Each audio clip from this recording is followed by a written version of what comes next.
So, but first, you're going to ask, okay, if we're talking about how to infect RFID middleware, first question is, what is RFID middleware? What is it that makes it susceptible to these kinds of attacks?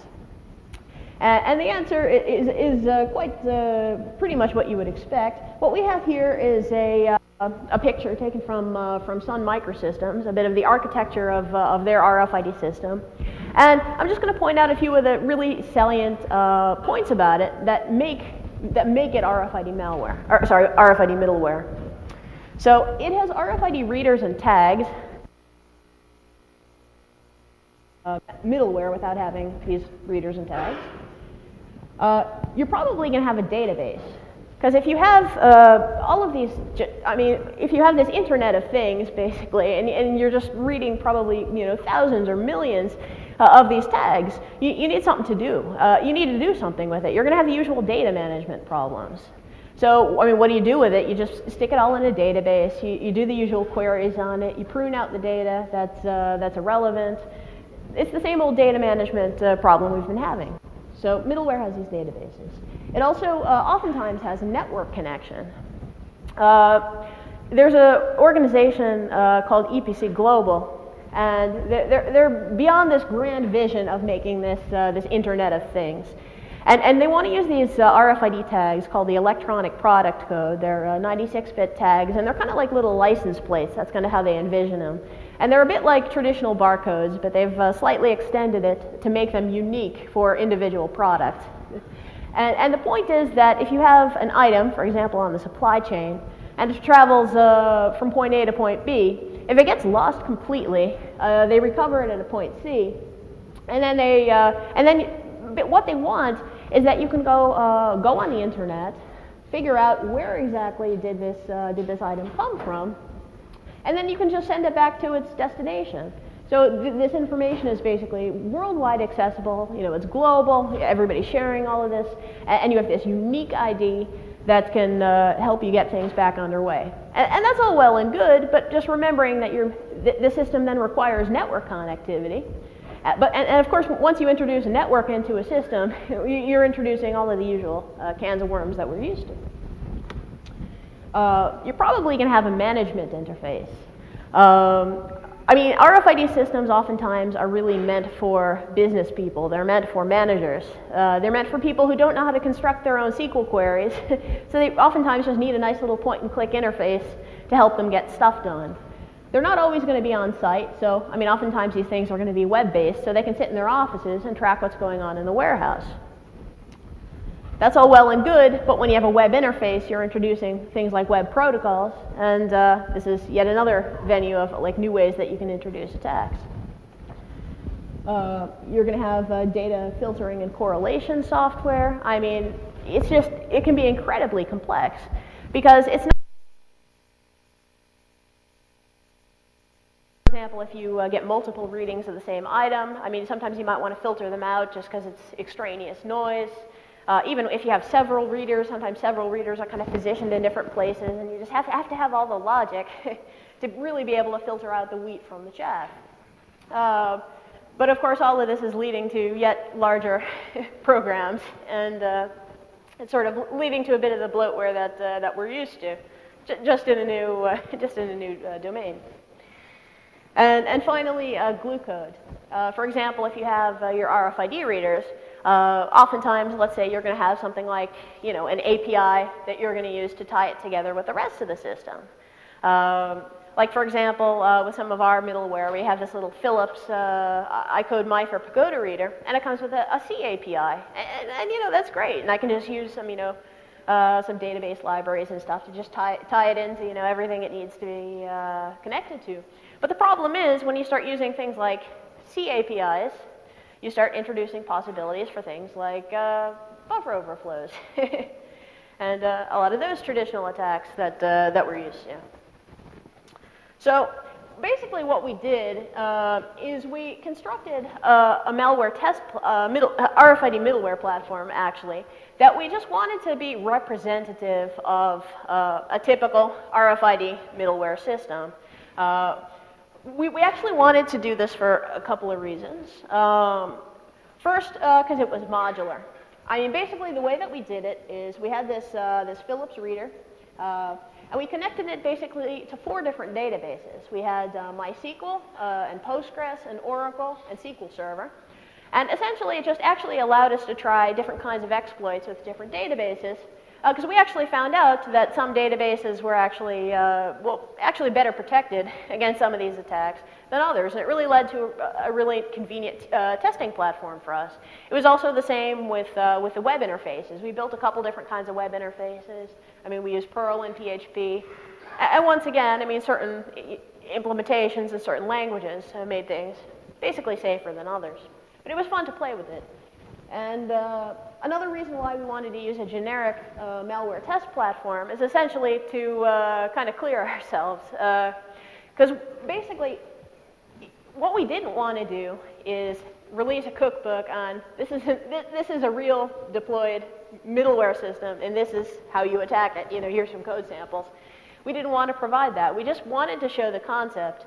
The only really point we were trying to make is, look, RFID tags are extending your network perimeter further than you're used to. And for the rest, I mean, I figured, you know, once I talk to people at, maybe not even at BlackHat, but once I talk to the people at DEF CON, there's going to be enough people that are going to try doing their own implementations anyway. So this is the point where we wanted to stop. So, and also for legal liability, because we already had some RFID companies that were a bit mad at us. So, but I'll get to that later. So getting back to the exploits, there were a couple different kinds of exploits that we were playing around with. One of which was buffer overflows. Now you're going to ask, how in the world do you put a buffer overflow on an RFID tag? If you think it has, you know, 1K worth of bits, that's about 128 characters. How do you put a buffer overflow into 128 characters? And the answer is pretty simple. If the middleware developers are using small buffers, then it's easy to overflow them. It all depends on what kind of data they're expecting. Now, if you have, for example, a system that expects a couple different data values like apples, oranges, and peaches, you know, if that's only like 6 characters, and they only allocate a buffer 6 characters long, the point is you can still go ahead and overflow it. Another example is, because everything is standardized, this makes it really easy. If they assume that you're going to be getting, using 1K tags in your system, for example, using one of the usual ISO standards, and you happen to, you know, have your own tag available that's 2K worth of bits, then it's more than enough space to still be able to overflow the stack, you know, push the return address into the right place, and actually insert your own custom code. And we actually did this. I also want to mention, by the way, there's code samples of all of this available online. If you go to www.rfidvirus.org, you can basically find samples of everything I'm talking about today. And you can go ahead and play with it yourself. And this stuff, this stuff all works as advertised. So we've also got an example of a buffer overflow up there. So another thing that we were sort of hypothesizing about is write multiple blocks. So basically, if you're using a tag that's sort of bigger than you expected, essentially, if it asks how many blocks are available, usually the tag will tell you. And then if you use that then to keep iteratively reading the new data blocks, then you can go ahead and basically get more data out than you would expect. But the point is, if once again, if on the application level, if the developers are assuming you're just going to have a tag, you know, that's only this big, and they sort of assume then that, okay, well, I know there's, you know, always going to be, you know, 16 data blocks, so I'm just going to allocate enough size for that. But they still have the command available that does masking. You could still, in such a way, overflow some larger application buffers. And another thing that would actually make it even easier is if you have an RFID tag emulator. Now, you guys are probably going to ask, you know, RFID tag emulator, you know, I mean, do those things exist? You know, where do you get one? And and the point is actually we built one, and I'm going to be giving a talk about it at DEF CON. So I mean, essentially, once you actually have a computer and it can talk RFID protocols, it can speak RFID language, but it doesn't have any of the limitations, none of the resource limitations, none of the power limitations of RFID tags, then you can just completely blow all the constraints out of the water. And at this point, it just makes the attack so much easier. So, and these are things that system developers need to consider. There's another kind of attack. This is actually an even easier one to be able to implement, is code insertion. And there's a couple different kinds of code that you can insert. A general, of course, giveaway for code insertion attacks, just like when you're using web pages, like if you're building, you know, a web banking or a web store application, you know, it's common knowledge, filter out special characters. I mean, I know everybody in this room knows that. But the question is, if some guy from, you know, random state university who just recently graduated and, you know, doesn't have much of an education in security, if he knows that, and sometimes it's as simple as just calling a library, you know, to filter these things out, but sometimes people don't. And the problem is, if you don't filter these things out, then you can do a lot of the really traditional attacks that we're used to. One of which, and you can actually target some attacks against, for example, that web interface that I was telling you about before. You can do things like client-side scripting attacks. Like, for example, one attack that we demonstrated is what you can actually do, put on an RFID tag, basically script tags, and then you can basically do a redirect to URL with a file with the WMF bug. And then you basically just redirect them. It compromises the browser. And as such, as a hacker, you have an entry point now into the management interface on their system. But it's still, you're attacking the client, so you've only really compromised that one client. Of course, if client has trust, you know, you can do a lot more. But you can also even go directly after the server and just do some server-side scripting. You can do things like put in server-side includes. And then when your manager, who's here with his management interface, decides to go ahead and you know click and see how his little package is doing, then I mean it's just going to run. You know, I mean it can run arbitrary code basically on the server. And once again, this stuff all has basically this can directly access the database usually.